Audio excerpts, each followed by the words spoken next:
parlé de l'amour, nous avons parlé également de l'onction. Nous avons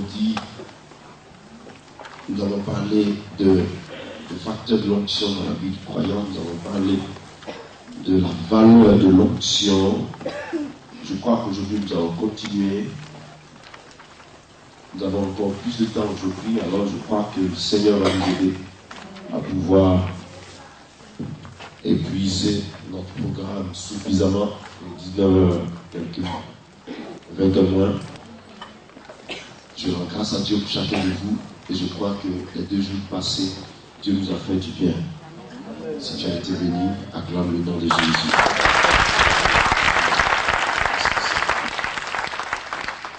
Nous voulons avancer aujourd'hui en eau profonde avec le Seigneur. Le thème autour duquel nous débattons, c'est et comment la gérer. Nous avons résumé, nous avons parlé de la définition de l'onction, nous avons parlé aussi du facteur de l'onction, nous avons parlé de la valeur de l'onction, nous avons parlé aujourd'hui des 3 étapes de l'onction. Nous commençons là. Les 3 étapes de l'onction. Vous savez que l'onction a de la valeur et l'onction donne de la valeur à celui qui l'a. Et je voudrais aussi que nous puissions savoir que l'onction, c'est Dieu qui la donne. L'onction, c'est l'Esprit lui-même qui vient et qui soit habite en nous et à la fois se manifeste à nous de façon extérieure, qui nous revêt. L'onction dans notre vie, l'onction sur notre vie, l'onction dans toutes ses bases produit en nous l'effet de l'Esprit, l'action de Dieu, la puissance de Dieu. Nous avons dit que l'onction était égale à l'Esprit, l'Esprit de Dieu était égal à l'onction.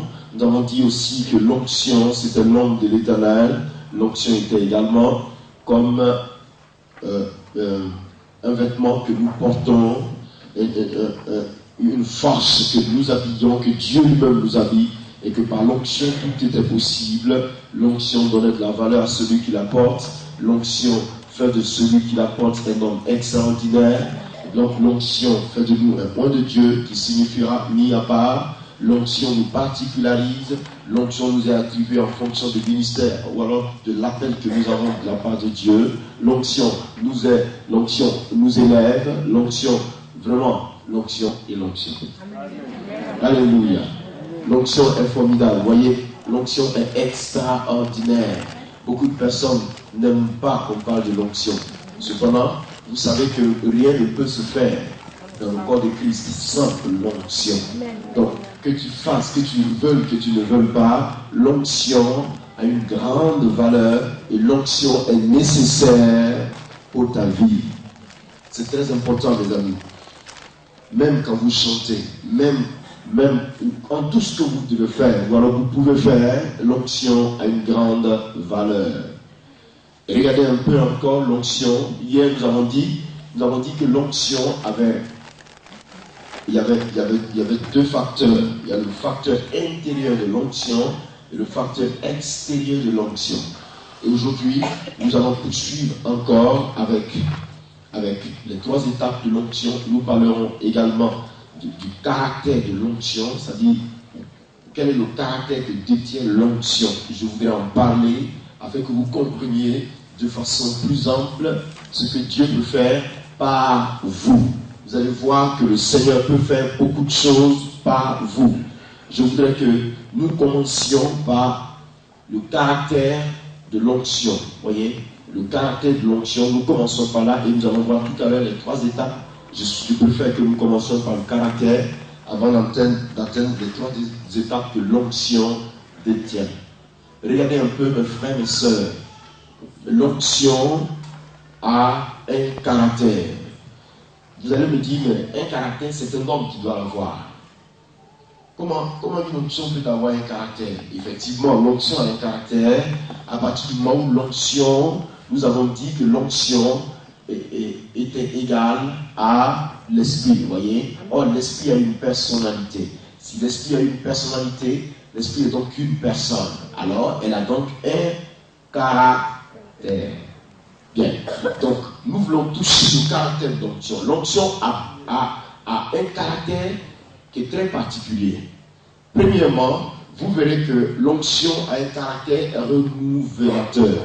L'onction a un caractère renouvelateur. L'onction dans la vie d'un homme peut se renouveler. L'onction dans la vie d'une tierce personne peut se renouveler.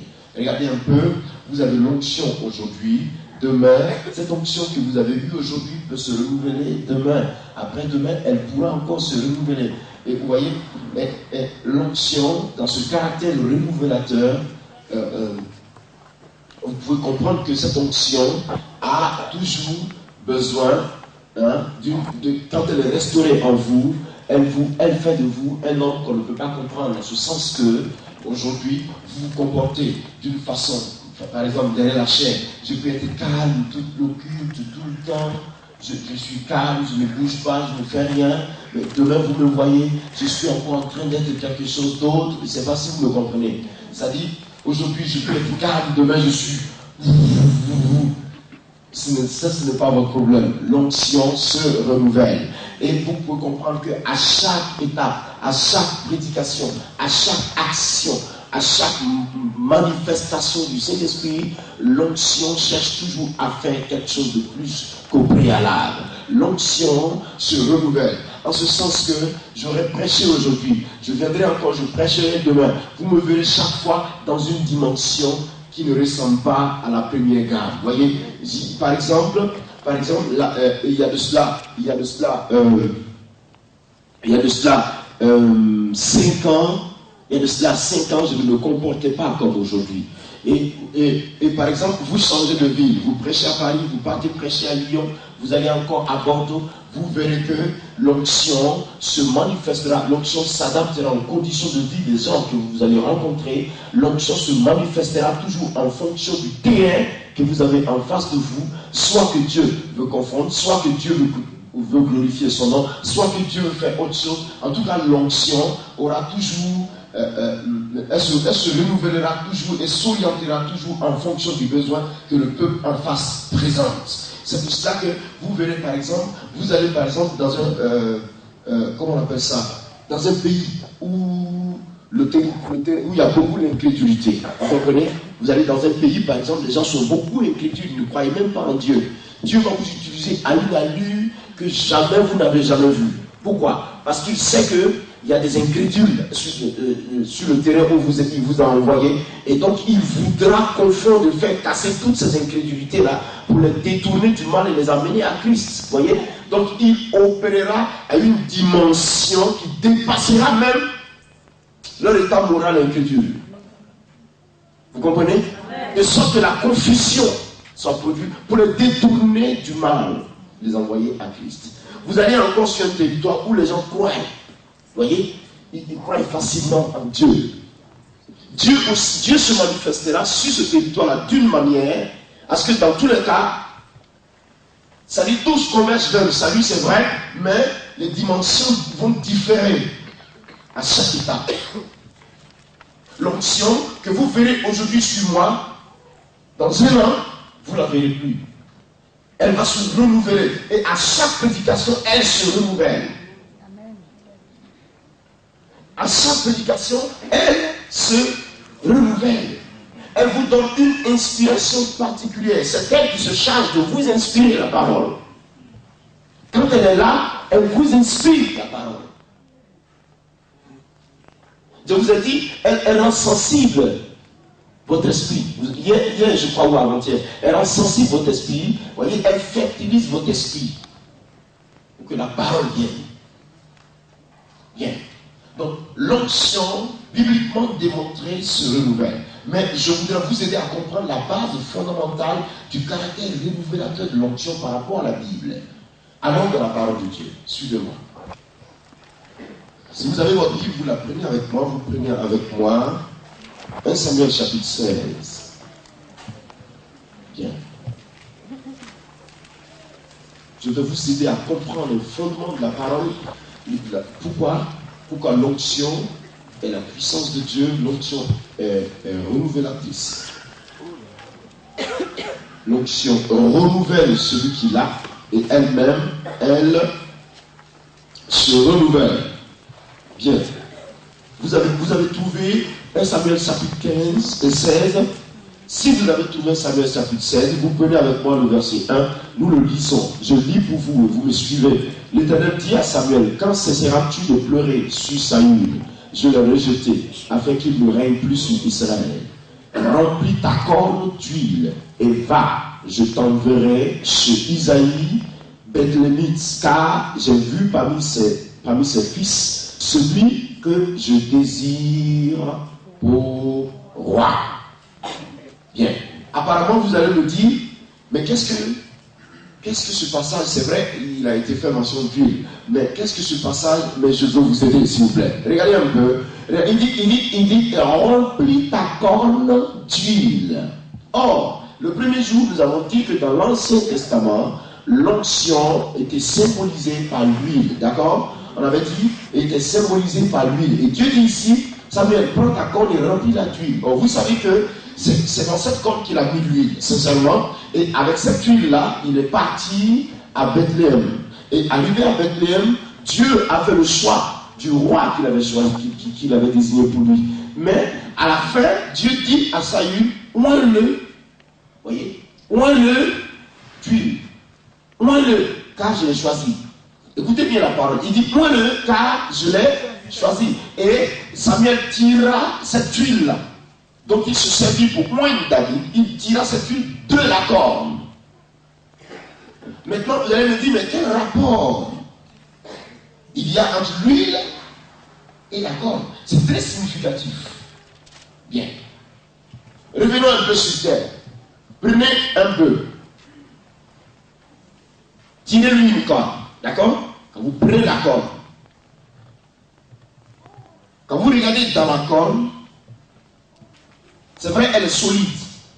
Mais l'intérieur a quand même une part d'humidité. Voilà. C'est creux. Et l'intérieur au contact d'un liquide quelconque, non seulement on va se mouiller, mais il y a quand même que vous allez sentir quelques particules de chair ou alors de c'est pas moi, je sais pas, de débris, ce qui est certain, ce ne sera pas propre. Amen. Et vous allez remarquer que l'eau au contact de l'intérieur de la corne, au bout d'une journée, sinon le lendemain, va commencer à sentir. Vous êtes d'accord avec moi? Bien. Ça, c'est le premier pas. Le deuxième aspect, la corne est un élément défensif du taureau ou alors du bœuf. Il se défend à partir de ses cornes. C'est-à-dire, sa force se trouve dans ses cornes. Bien. Donc ici, la corne est synonyme de force et de puissance. Vous me saisissez? Quand le taureau se bat, c'est pas avec les pattes, hein? C'est ici. Sa gloire se trouve dans sa corne, dans ses deux cornes. Quand il fonce, c'est avec ça. Quand il se défend, c'est avec sa force se trouve dans le corps. Et en Israël, le message officiel de Dieu, c'est pas la corde. Le roi arrive. On fabrique une trompette avec la corde. Et on souffle à l'intérieur. Ils ne prennent pas une trompette ordinaire. Ils prennent une corde. Vous savez qu'il y a un prophète qui arrive, l'Éternel va parler. Tout le monde court de sa maison. Tout le monde arrive. Qu'est-ce qui se passe? On dit, Samuel est dans la ville. Samuel, tout le monde arrive. Samuel est venu. Qu'est-ce que Dieu nous dit encore? Et le prophète commence à parler. Vous savez, la corne est synonyme de force, de puissance. Et Dieu l'utilise pour s'avancer. Dieu, donc, dans la tradition juive, elle est un moyen pour avertir le peuple à venir écouter Dieu. Ou alors à rapprocher le peuple. Ou alors un événement spécial. Quelque chose de solennel ou alors quelque chose de spécial va se faire. La corne est utilisée pour appeler tout le monde. La corne aussi, il l'utilise comme moyen pour avertir, par exemple. Vous savez, en Israël, les prophètes utilisaient beaucoup cette corne-là. Le jour qui se présente à la cour du roi qui commence à sonner à la trompette. Quand le roi sort, Dieu vient exprimer sa colère parce qu'il aura déconné. C'est par la trompette qu'il commence. Il avertit, et il dit maintenant, voici l'Éternel dit ceci. Ce qui est sûr, la corne est utile. Et la corne est à la fois synonyme de force, de puissance, de force. Et c'est à l'intérieur de l'huile qui va servir. C'est-à-dire, l'huile qu'on va utiliser pour oindre les rois se trouve dans la corne. Vous comprenez? Je ne sais pas si vous saisissez la relation entre l'huile et la corne. Pourquoi Dieu dit à Samuel, prends ta corne, remplis-la d'huile. Il pouvait dire, prends une assiette. Entre nous, on peut utiliser aussi une assiette dans tous les cas. Mais Dieu dit, prends ta corne. Et il était donné aux prophètes. Il n'y a que eux là qui pouvaient consacrer ce que Dieu voulait. C'est eux qui avaient ça. Et la plupart, c'est eux qui l'utilisent. Pourquoi? Parce qu'ils sont avertisseurs. Ils sont envoyés de Dieu. Ils sont proclamateurs du verdict de Dieu. Alléluia. Et à l'époque, Dieu les utilisait de façon spéciale. Pas qu'il n'utilise pas encore les prophètes aujourd'hui de façon spéciale, non. Mais à l'époque, en tout cas, quand on dit qu'un prophète est là, ou alors Élie est venu dans la ville, ça va chauffer. Tout le monde a peur. Qu'est-ce que Dieu nous veut encore? Vous voyez, sa présence était toujours un signe d'avertissement. Soit pour annoncer un message de Dieu, soit pour quelque chose. Il ne sortait pas. Samuel n'allait pas comme ça partout. Samuel sortait quand Dieu lui disait de partir. Dès que Samuel prend sa corne, quand il a vu avec sa corne, c'est qu'il démarre. Il part en mission. Vous voyez? Donc, la relation qui existe entre la corne et l'huile symbolise la puissance de Dieu. L'onction, qui est la puissance de Dieu. L'onction dans la corne. Maintenant, je voudrais vous révéler le caractère révélateur de l'onction dans cette relation. C'est-à-dire que quand vous mettez un liquide, je vous ai dit tout à l'heure, quand vous mettez un liquide à l'intérieur, au bout d'une journée, il va sentir. Parce que quand même, l'intérieur de la corne était soudé à la chair avant qu'on l'arrache. Donc, un morceau de viande, vous prenez un morceau de viande, vous le mettez dans l'eau. D'ici le soir, quand même, quelque chose va se passer, il y a un état qui va se produire. Vous allez commencer à voir que la chair va blanchir ou alors elle va devenir quelque chose. Donc, l'huile, au contact de l'intérieur de la chair, au bout d'une journée sur deux, cette huile-là va commencer à sentir. Elle va commencer à sentir. Ce qui sous-entend que chaque fois qu'une opération était exécutée avec la corne, qu'une consécration était finie, ou alors qu'on avait fini d'utiliser la corne, Samuel donc était tenu de renverser cette huile qu'il venait d'utiliser, la renverser, libérer l'intérieur de la corne et la positionner de sorte que tout le liquide qui était à l'intérieur coule et que l'intérieur sèche pour être encore utile pour une autre opération demain. On y mettra encore une nouvelle huile demain et il repartira encore pour consacrer une autre personne ou alors entreprendre encore une autre opération. Cela est bien démontré si vous comprenez le verset. Regardez ce qu'il dit. Regardez ce qu'il dit. Il dit, remplis ta corne d'huile.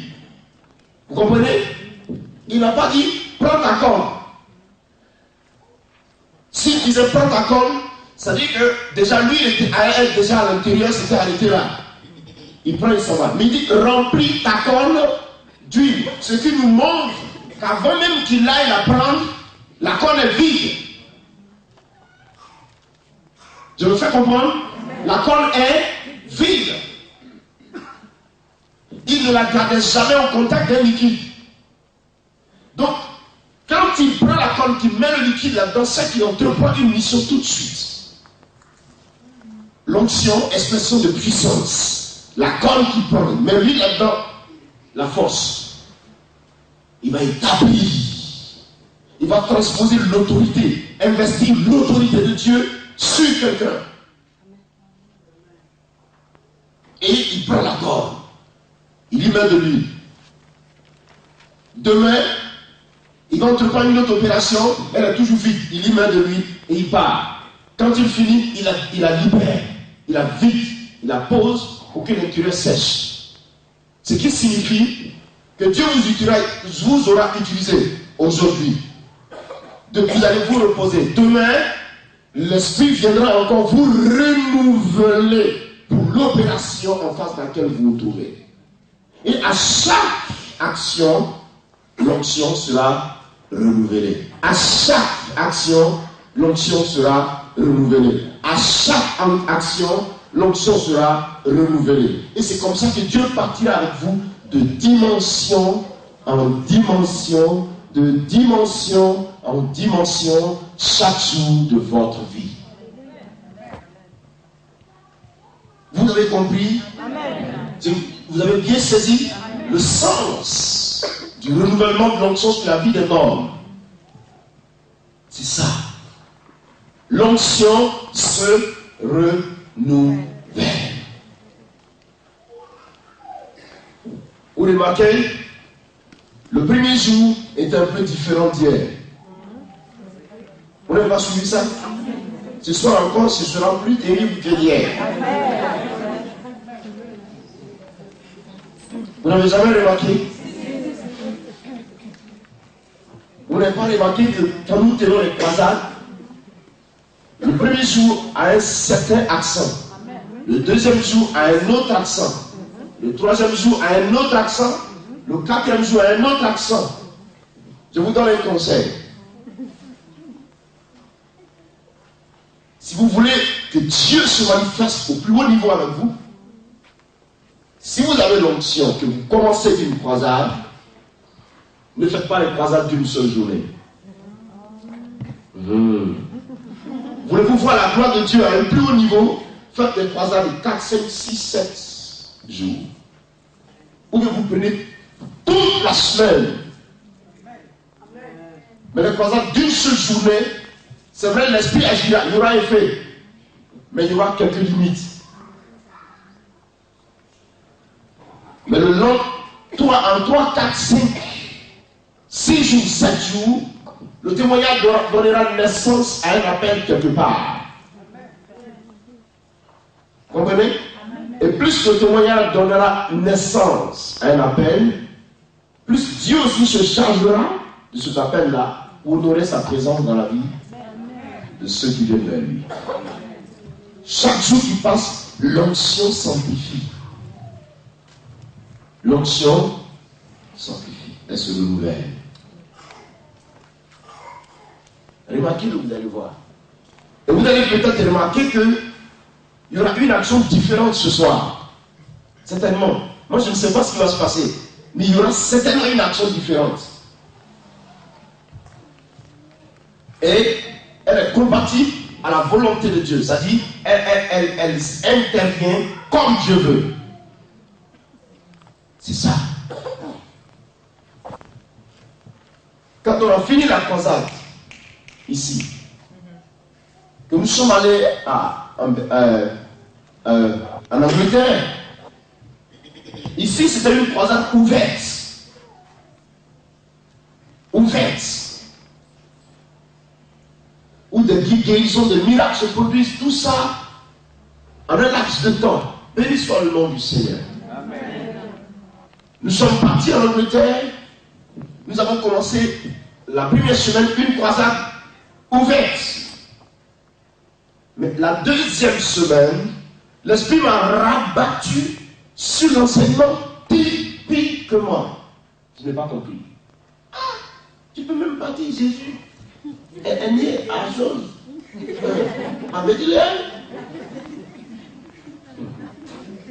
Je suis en train d'enseigner. Faites ça, la Bible dit ça, la Bible dit ça. Alors que c'était le cœur du peuple qui était en train d'être dévoilé. Mais guérir des situations pas possibles.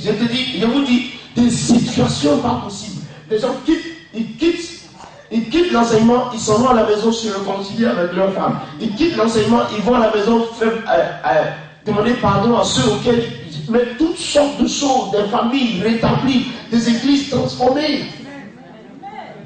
Mais où j'ai été plus étonné par l'Esprit de Dieu, c'était, je crois, une dimension, alors le troisième dimension, le deuxième, je crois. Dans cette église-là, les responsables de l'église avaient mis le pasteur dans une condition de vie minable. Mais une condition de vie minable, monsieur le pauvre. Ma fille, tu as suivi ça, non? Mais c'était terrible.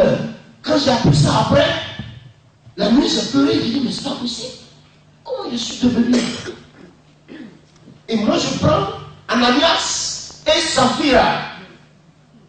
Et je commence à enseigner sur Ananias et Saphira.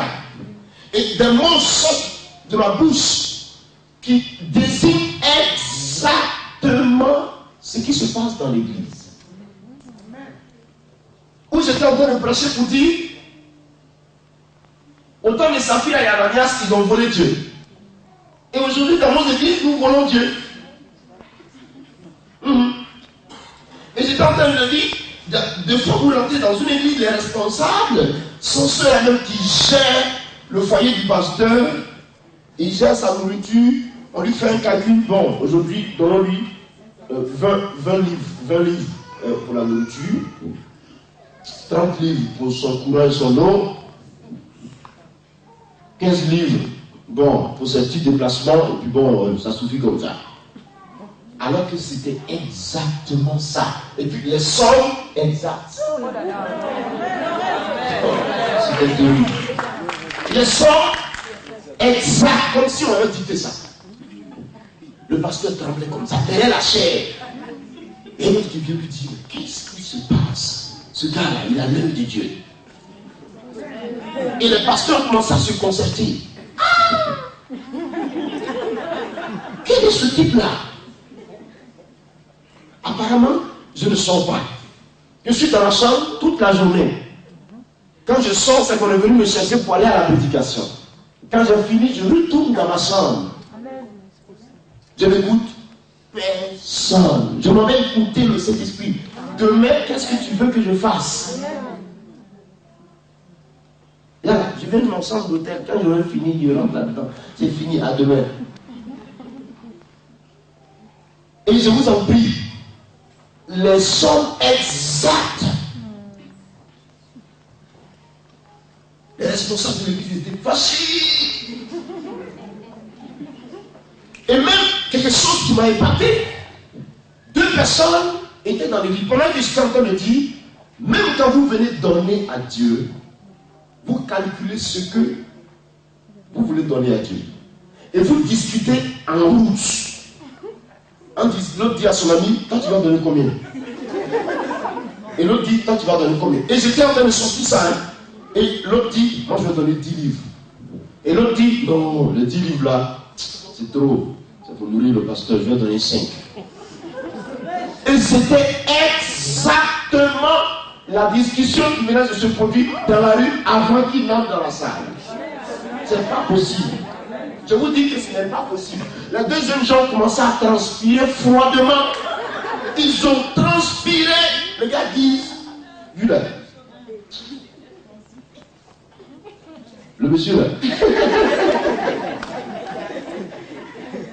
Le frère qui leur a dit, ça vous apprendra. Mais tout est remis en ordre.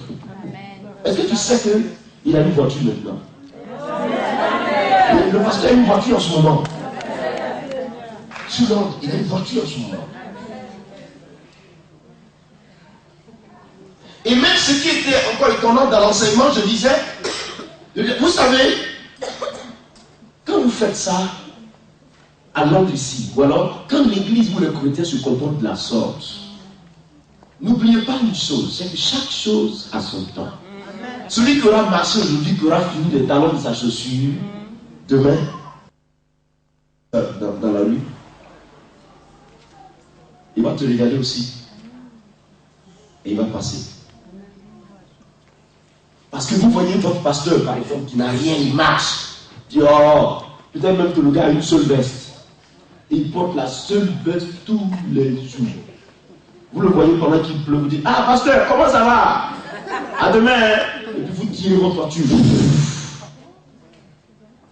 C'était exactement ce que le pasteur vivait. Parce qu'il paraît que 2 semaines avant, le diacre l'a abandonné sous la pluie. Et le diacre l'a laissé là. Pasteur, on a demain. Sous la pluie, avec sa femme et ses enfants. Je ne sais pas quelles sont ces paroles-là qui étaient à mes lèvres. Vous voyez. Alors que nous étions en tournée d'évangélisation. Mais comme l'onction connaissait les gens et leurs problèmes, Dieu voulant guérir son peuple, va t'orienter autrement que ce auquel toi-même tu t'étais préparé. Mais l'église a été délivrée. Le pasteur a une voiture en ce moment. Il paraît que le pasteur est une chose. Comment ils appellent la Willis? C'est Willis. Pasteur Willis. Ah, elle le connaît certainement.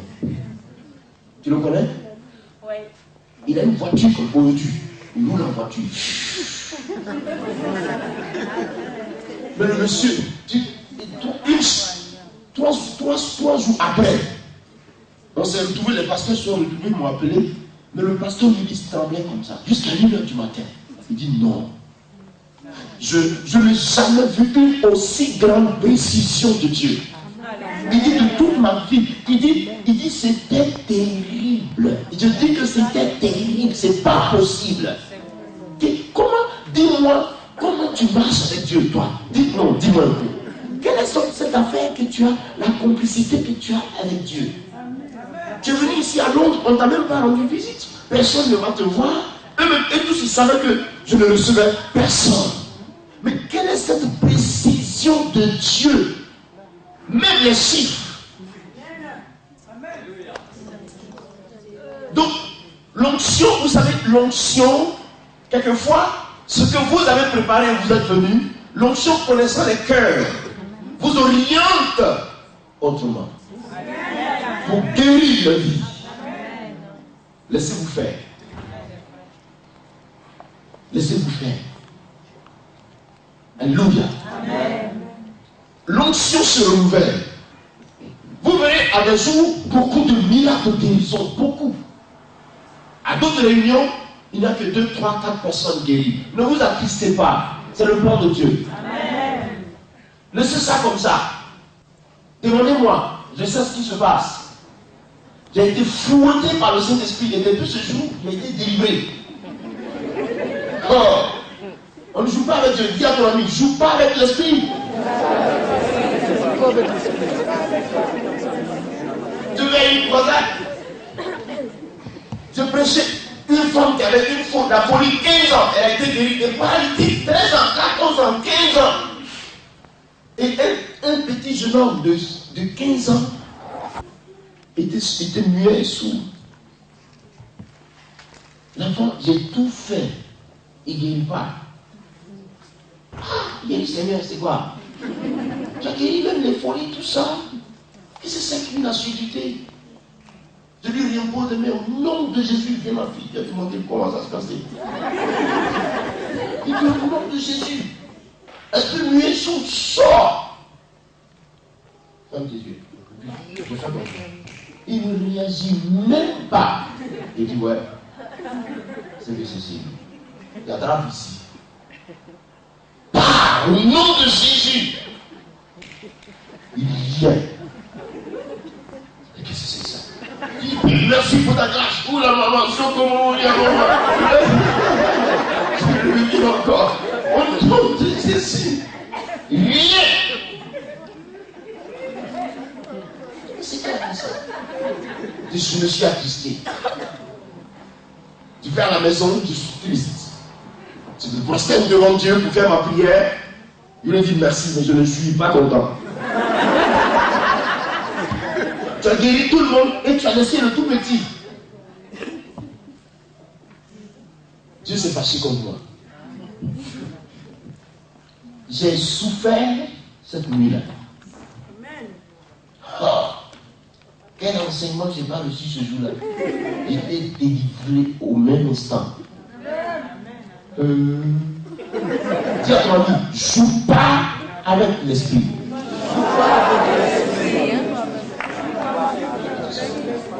Vous savez ce qui s'est passé? J'aime prier prosterné, donc je me suis prosterné. Père, béni soit ton nom, au nom de Jésus, merci pour ta grâce, merci Seigneur, merci, je ne suis pas content, tu n'as pas bien. Vous savez, moi je parle avec Dieu comme mon ami. Hein. Si vous priez, vous m'entendez prier Dieu, vous allez vous dire, mais il voit le Seigneur arrêter là de moi. Parce que je lui parle, je prends un langage comme si on était face à face.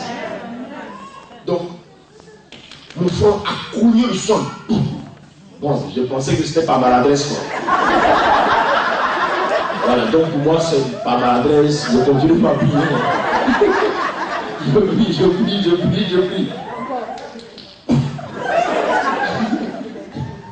Bon, je pensais que j'ai toujours considéré ça comme une maladresse. Je continue à prier. Cette fois-ci, le front cogné. Ça commence à s'enfler. Qu'est-ce que se passe? L'esprit a crié sur moi. Qui t'a appris que c'est toi qui devais guérir les malades?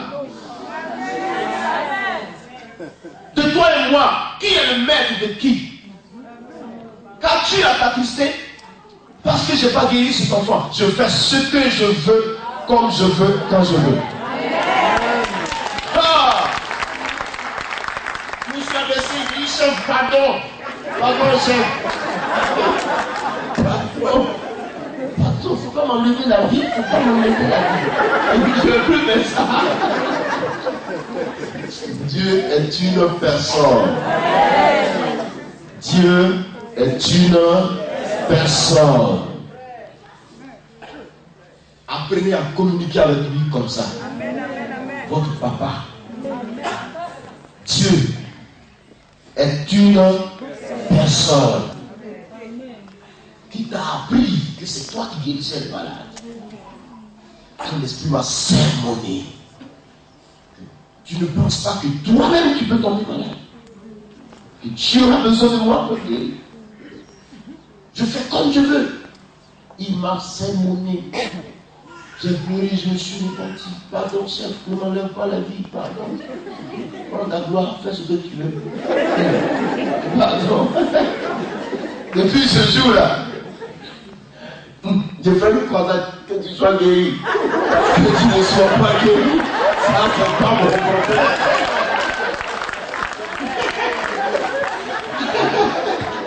Alléluia. Ah, on ne cherche pas par là où il y en a pas. Mon ami, reconnais-toi en tant que subordonné. Si ta force se limite à un certain facteur, considère ça comme ça et assois-toi avec, ça va. Hey! C'est pour ça que désormais, qu'il y ait un miracle qui n'en vient pas, il dit Seigneur merci. On peut continuer d'aller. Dieu ne me plaît plus. Il ne me plaît pas. C'est parce que Dieu n'a pas encore décidé, c'est pour ça qu'il n'est pas guéri. D'accord? Demain, il le fera. C'est bon comme ça. Vous savez, toute notre vie, nous serons toujours à l'école du Saint-Esprit. C'est important. Alléluia. Amen. Donc, vous voyez que l'Esprit se renouvelle. Et l'Esprit renouvelle nos forces. Sous l'onction, vous ne vous fatiguez pas. Mais quand vous n'êtes plus sous l'onction, la chair vous lâche. La Bible dit quoi? Il dit, la chair est faible, mais l'esprit est bien disposé. Si vous comptez sur l'esprit, 24 heures sur 24, il opère. Ouh là là, 24 heures sur 24, il opère. Mais si vous comptez aussi sur cette force qu'il détient, vous vous tuez parce que la chair ne peut pas suivre le rythme de l'esprit. Vous comprenez? Or, il faut savoir aussi gérer ce corps-là. Parce que plus vous vous fatiguez, plus le dynamisme ralentit, et plus vous ne répondez pas spontanément aux exigences de l'esprit. Parce que la chair, c'est comme un appareil, hein? Quand il s'use, il ne répond plus valablement comme au temps où il était nouveau. C'est pour ça qu'il faut gérer le corps. Vous le gérez, et l'esprit renouvelle. Renouvelle. En tout cas, il renouvelle. Il vous renouvelle. L'esprit est renouvellateur. Je crois que le Seigneur est en train de nous faire du bien ce soir. Amen. Alléluia. Amen. On va toucher le deuxième aspect. Le caractère communicatif de l'onction. L'onction est communicative. Le caractère communicatif de l'onction. Pour mieux découvrir le caractère communicatif de l'onction, prenez l'exemple de Élie et Élisée. Voyez. Vous, venez mes filles, venez les filles, venez à trois. Allez-vous ici avec moi à trois. Faites pas peur. Vous me faites face au même niveau, vous restez au même niveau. Vous me faites face. Elles sont trois. Bien. Je vous parlerai, j'enseignerai comment recevoir l'onction, hein? J'enseignerai. Mais, pour vous montrer, par rapport au caractère communicatif de l'onction, je vais vous montrer quelque chose qui va vous aider. J'aime bien aller sur le terrain pratique. Quand c'est comme ça, on comprend mieux. Je prends trois sœurs. Voyez les trois sœurs qui sont là. J'ai l'onction sur moi. Bien. Et chacune d'entre elles désire cette grâce. Le fait qu'elle demeure dans mon entourage comme ça. Voyez? Dans mon entourage, l'onction affecte leur vie. Il n'y a rien à faire. Le fait de demeurer dans cet entourage-là, parce que elle a autorité et elle est autorité, vous comprenez? Et puis, elle, quand vous l'avez, là où vous produisez, elle occupe tout l'espace dans ces lieux-là. Par exemple, ce soir, si quelqu'un a un esprit mauvais, et le démon ne supporte pas ce que je suis en train de dire, ce n'est pas parce que la personne est allée s'asseoir au dernier rang là-bas, que l'Esprit de Dieu n'ira pas la toucher.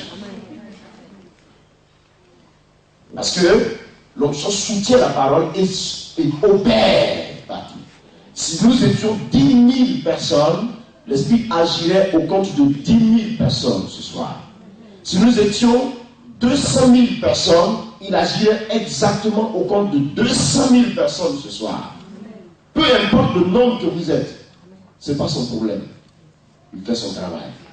Donc, à force de le côtoyer, parce que j'ai reçu cette grâce, elle aussi reçoit l'onction. Sans l'avoir voulu. Oui. C'est pas parce qu'elles ont dit Seigneur, donne-nous, donne-nous. Non. Tu as touché. C'est fini ça. Voyez. À force d'être avec moi, suivez-moi, suivez-moi. Comme ça. Suivez-moi les filles. Je vais par la droite. Je vais par la gauche. Je vais par la droite. Je vais par la gauche. Elles me suivent. Elles me suivent. Je dis bon. Et il m'a fait apporte-moi le sac qui est là. Elle obéit. Vas-y, vas-y. Elle obéit. Elle m'envoie le sac.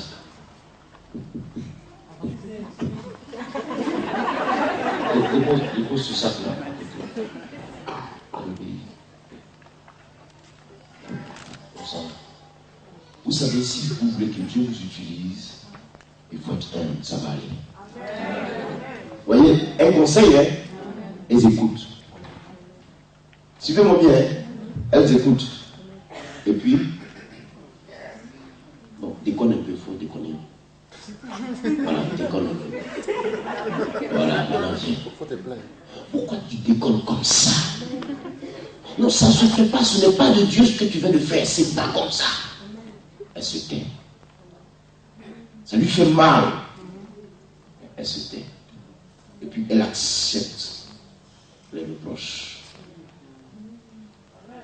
Et quand elle a accepté ça, l'Esprit se positionne et il guérit son cœur. Et puis, continuez la route. Continuez la route. Bon, je dois dormir, hein, je suis fatigué. Vous revenez. Il n'y a pas de croisade aujourd'hui, asseyez-vous. D'accord? Et puis, quand je ne suis plus là, elles attendent. Suivez-moi, hein. Je ne suis plus là, hein. Mais elles attendent. Elles attendent, hein. Jusqu'à ce que je me réveille et que je revienne. La fille, vous êtes là? Bon, on part à Lyon, hein. Sans elle ne dit rien. On va où à Lyon? On revient encore. Et elle ne se demande pas, mais qu'est-ce qu'il nous fait? Il nous fait promener comme ça? Non. Laissez passer le temps. Encore peut-être 6 mois. Je ne suis plus là. Comprenez? Je ne suis plus là. Hein? Dieu m'a enlevé là. Si vous les touchez, Amen. l'esprit se lève.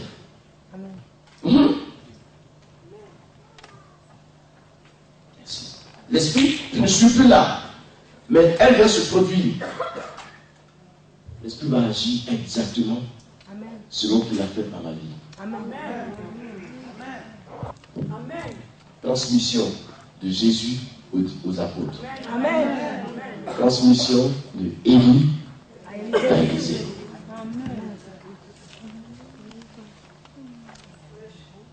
Alléluia. Amen. Transmission du maître à l'élève. Et en Côte d'Ivoire, nous avons expérimenté beaucoup ça. Si vous avez remarqué, il y a eu une vague de jeunes en ce moment-là. Ils sont plus que 100, plus que 150. Ils sont nombreux. Une vague comme ça. Et tout petit, 18 ans, 19 ans, 20 ans, 25 ans. Mais ils sont terribles sur scène. Oh là là. Comment pensez-vous que je peux être comme ça en train de divaguer dans le monde alors que j'ai une église de 3000 membres derrière moi? En Côte d'Ivoire. Comment vous pensez que c'est possible? Quelquefois, vous allez vous poser la question. Ah, il est hors d'Abidjan comme ça. Il est sur l'église. Vous voyez, non? Mais la structure est fiable derrière moi. L'organisation est telle que je sois là. Ça marche. Que je ne sois pas là. Ça marche. Parce que le travail de base a été réussi. De n'avoir pas caché, conservé la grâce pour moi seul, mais affecter la vie des autres, les entraîner avec moi. Alléluia. Jésus dit quoi? Ce que tu m'as donné, je leur ai donné. Et beaucoup de nous, les hommes de Dieu, avons fait une grosse erreur. Le jour qu'il meurt, ses traces sont finies. Ça, c'est pas normal. Je dis que c'est pas normal. Les traces de Jésus n'ont jamais disparu. Jamais. Les traces de Paul n'ont jamais disparu. L'Esprit de Dieu est communicatif. L'apôtre Paul dit quoi? Je viendrai si telle est la volonté de Dieu pour vous communiquer quelques dons spirituels. La grâce se communique. Il y a transfert d'esprit. Et aujourd'hui, par exemple, hier, un d'entre eux m'a trouvé ici, Eric Yahi. Il m'a trouvé là, j'ai dit alors, on est allé discuter jusqu'à 3h du matin. Il me dit,